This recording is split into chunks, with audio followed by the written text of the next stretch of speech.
दुनिया में बेशुमार फितने हैं जिसमें सबसे बड़ा फितना माल है, क्योंकि अगर माल न मिले तो इंसान की मुहताजी उसे कुफ्र के करीब ले जा सकती है और उसे गुमराह कर सकती है, और अगर माल मिल जाए तो सरकशी का खतरा रहता है जिसका नतीजा सिवाय नुकसान के कुछ भी नहीं है, और इसके फायदे निजात देने वाले हैं और इसकी आफत गुनाहों में डालने वाली है, और इससे वही फ़ायदा उठाता है जिसे अल्लाह ताला तौफीक दे या जिसे दीन व इल्म और उसकी समझ की तौफीक अता हो। और माल के सबब अल्लाह ताला इंसानों को आजमाइश में डालता है कि मेरे दिए हुए माल को बंदा किस तरह खर्च करता है और कितना मेरी राह में खर्च करता है और कितना फिजूल खर्च करता है, और उस माल के बाइस वो अपनी आफियत में मेरा शुक्र अदा करता है या नहीं, और मेरे अता करदा माल पर शुक्र गुजारी के साथ साथ कनात करता है या नहीं। लेकिन बाज़ लोगों की उम्मीदें और ख्वाहिशात कभी खत्म नहीं होती हत्ता कि मौत का वक्त आ जाता है और वो कब्र में दफन हो जाते हैं। हदीस पाक में है, नबी करीम सल्लल्लाहु ताला अलैहि वसल्लम ने फरमाया, हर उम्मत के लिए एक फितना है और मेरी उम्मत का फितना माल है। कुरान मजीद में अल्लाह ताला इरशाद फरमाता है, बेशक तुम्हारे माल और तुम्हारी औलाद सब आजमाइश है। सू 0 तगाबुन 15। सरवरे कौनन सल्लल्लाहु ताला अलैहि वसल्लम ने इरशाद फरमाया, मुझे इस बात का डर नहीं कि तुम मेरे बाद शिर्क करने लगोगे, बल्कि इस बात का डर है कि माल की हिर्ज में एक दूसरे से आगे बढ़ोगे। सही बुखारी -2/585। नबी करीम सल्लल्लाहु ताला अलैहि वसल्लम का इरशादे गिरामी है, कसरते माल की ख्वाहिश ने तुम्हें गाफिल कर दिया, और इंसान कहता है मेरा माल, हालांकि तेरा माल वही है जो तूने खाकर फना कर दिया, पहन कर पुराना कर दिया या सदका करके बाकी रखा। मुसद अहमद -424। हुजूर सल्लल्लाहु ताला अलैहि वसल्लम ने इरशाद फरमाया, ज्यादा माल वाले हलाक हुए मगर जिसने अपना माल अल्लाह ताला के बंदों में इस तरह और उस तरह कर दिया, यानी सदका खैरात किया, और ऐसे लोग बहुत कम हैं। मुसद अहमद -2/525। अल्लाह ताला ने तमाम लोगों के दरमियान इख्तिलाफ रखा है जो तमाम लोगों के लिए बाइसे रहमत है। बाज़ लोग इस इख्तिलाफ को समझ नहीं पाते या समझने की कोशिश नहीं करते। अल्लाह ताला ने किसी को मालदारी दी, किसी को तंगी, किसी को अमन चैन, किसी को मुहताजी मायूसी, और किसी को आफियत ऐशो आराम, और किसी को तकलीफ व परेशानी, और किसी को राहत, किसी को ताकत, किसी को आजिज, लेकिन वो हर तरह से इंसानों को आजमाता है कि कौन ज्यादा अच्छा अमल करता है और कौन मेरा शुक्र गुजार है और कौन मेरी रजा पर राजी है। और तमाम इंसानों का हिसाब कयामत के दिन होगा, और जर्रा बराबर भी किसी पर जुल्म नहीं होगा। जो लोग दुनिया में मसाइबो आलाम से दो चार होते हैं उनसे हिसाब आसान होगा, बशर्ते कि वो सब्र व ज़ब्त पर कायम रहें, क्योंकि जो दुनिया में मुसीबतों परेशानी उठाता है और सब्र करता है तो कयामत के दिन अल्लाह ताला उसे दोबारा परेशानी नहीं देगा, और मालदारों पर जो ऐशो इशरत में रहे उन पर हिसाब सख्त होगा अगर उन्होंने कसरत से नेक आमाल न किए, क्योंकि अल्लाह ताला किसी की सूरत या माल नहीं देखता, बल्कि वो तो सिर्फ इंसान के आमाल देखता है, क्योंकि तमाम इंसानों को बनाने वाला और उन्हें नेमतें अता करने वाला रब्बुल आलमीन है, जो तमाम जहानों को पैदा करने वाला मालिक है और कायनात के निज़ाम को चलाने वाला एक अकेला परवरदिगार है।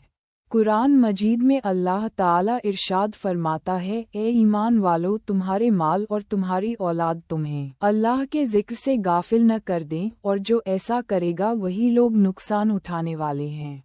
सू 0 मुनाफिकून 9। इरशादे बारी ताला है, तुम्हें ज्यादा माल पाने की तलब ने आखिरत से गाफिल कर दिया, यहाँ तक कि तुम कब्रों में जा पहुँचे। हरगिज नहीं, माल व दौलत तुम्हारे काम नहीं आएंगे, तुम इनकरीब इस हकीकत को जान लोगे फिर आगाह किया जाता है। हरगिज नहीं, इनकरीब तुम्हें अपना अंजाम मालूम हो जाएगा। हाँ, काश तुम माल व ज़र की हवस और अपनी गफलत के अंजाम को यकीनी इल्म के साथ जानते तो दुनिया में खोकर आखिरत को इस तरह न भूलते। तुम अपनी हिर्स के नतीजे में दोज़ख को जरूर देखोगे, फिर तुम उसे जरूर यकीन की आंख से देख लोगे। फिर उस दिन तुमसे अल्लाह की नेमतों के बारे में जरूर पूछा जाएगा कि तुमने उन्हें कहाँ कहाँ और कैसे कैसे खर्च किया था।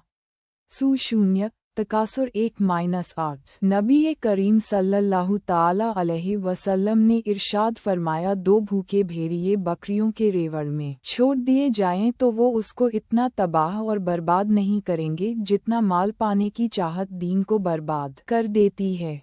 मुअज्जम कबीर तिब्रानी -19/96। मिशकात सरकारे दो आलम सल्लल्लाहु ताला अलैहि वसल्लम का इरशादे गिरामी है, क़यामत के दिन हर फ़कीर और मालदार इस बात को पसंद करेगा कि काश दुनिया में ज़रूरत के मुताबिक रिज़्क़ मिलता। मुसद अहमद -619। हुजूर सल्लल्लाहु ताला अलैहि वसल्लम ने इरशाद फरमाया, 2 हरीस कभी सेर नहीं होते, एक इल्म का हरीस और दूसरा माल की हिर्ज़ रखने वाला। कंजुल उमाल -10/179। ज्यादा माल पाने की ख्वाहिश इंसान को गुनाहों के दलदल में ले जाती है और इंसान कई तरह के गुनाहों का मुरतकिब हो जाता है। ज्यादा माल के सबब इंसान के अंदर तकब्बुर पैदा हो जाता है और वो खुद को मुअज्जज़ और लोगों को हकीर जानता है, और ज्यादा माल पाने की तलब उसे हिर्स की तरफ ले जाती है, क्योंकि उससे ज्यादा जब किसी दूसरे के पास माल होता है तो वो हसद करता है और उससे ज्यादा माल हासिल करने की तलब उसे हरीस बना देती है और वो गुनाहगार हो जाता है, और लोगों में अपनी तारीफ व वाहवाही और इज्जत पाने के सबब वो ऐसे काम करता है जिसमें दिखावा शामिल होता है, और वो इस तरह रियाकारी का गुनाह कर बैठता है हत्ता कि वो अपनी आखिरत के बजाय दुनिया बनाने में लग जाता है और आखिरत का ख्याल उसके दिल से निकल जाता है और वो अपनी आखिरत बर्बाद कर लेता है और उसके गुनाह उसे जहन्नुम की तरफ ले जाते हैं। मोमिन का दिल उसके माल के साथ होता है, अगर उसने आगे भेज दिया तो उससे मिलना चाहता है और अगर आगे ना भेजा तो उसके साथ रहना चाहता है। हजरत हसन बसरी रहमतुल्लाहि ताला अलैहि फरमाते हैं कि अल्लाह रब्बुल इज़्ज़त की कसम, जो शख्स दिरहम रुपया पैसा की इज्जत करता है अल्लाह ताला उसे जलील कर देता है। कहा गया है कि जब दिरहम व दीनार तैयार हुए तो शैतान ने उनको उठाकर अपनी पेशानी पर रखा, फिर उनको बोसा दिया और कहा, जिसने तुम दोनों से मोहब्बत की हकीकत में वही मेरा गुलाम है। इसलिए हमें चाहिए कि हलाल माल को सही मकसद के लिए जायज़ तरीके से हासिल करें और जायज़ ज़रूरतों पर खर्च करें और फिजूल खर्ची से बचें और न कंजूसी करें बल्कि एतदाल पर रहें, यानी न हद से ज़्यादा और न हद से कम खर्च करें, और अल्लाह ताला की राह में ज़्यादा से ज़्यादा खर्च करें, क्योंकि अल्लाह ताला की राह में जो माल खर्च किया जाता है वही माल क़यामत तक हमारा साथी होता है और बाद मौत भी हमारा साथ नहीं छोड़ता। और सदका खैरात भी कसरत से करें और अपने घर वालों पर खर्च करें और मेहमानों और मुहताजों गरीबों और मिस्कीनों पर खर्च करें और मुसलमान भाइयों की ज़रूरतों पर खर्च करें और हाजतमंद की हाजत पर उसकी माली मदद करें और मसाजिद और मदारिस में ज़्यादा से ज़्यादा दें और अपने माल की पूरी ज़कात अदा करें।